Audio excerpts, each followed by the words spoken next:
En la actualidad, contamos con computadoras compactas, fáciles de transportar, al igual de que son más potentes para hacer algún trabajo o la tarea que se les sea ordenada. Reconocen la voz, al igual que cuentan con cámaras. Las computadoras han avanzado mucho a lo largo de la historia en pocos años, siendo un gran ejemplo de lo que puede llegar a crear el ser humano. En este informe presentaremos las partes primordiales para una PC.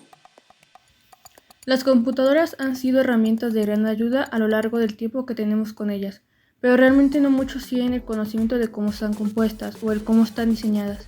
El hardware son los componentes del equipo de cómputo, que forman una máquina inteligente que resuelve todo tipo de tareas o problemas.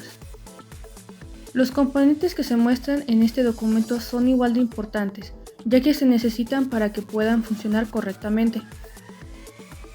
La primera generación de hardware fue en 1940 a 1956, teniendo como principal característica que los equipos contaban con tubos de vacío con un gran tamaño, al igual que un gran consumo energético, y contenía tarjetas perforadas.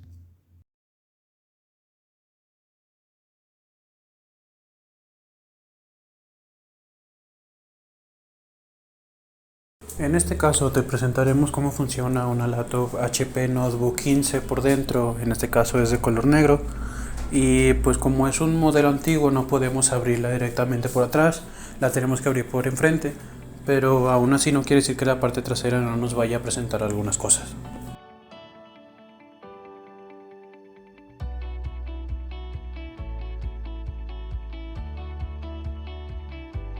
Sabiendo que la computadora se desmonta por la parte delantera, ¿qué nos ofrece la parte trasera? Pues básicamente nos ofrece acceso a los módulos de la memoria RAM, a la tarjeta de conectividad, que en este caso tiene Bluetooth 4.0 y la conectividad Wi-Fi, tenemos la batería y también tenemos el módulo para el DVD o para los CDs.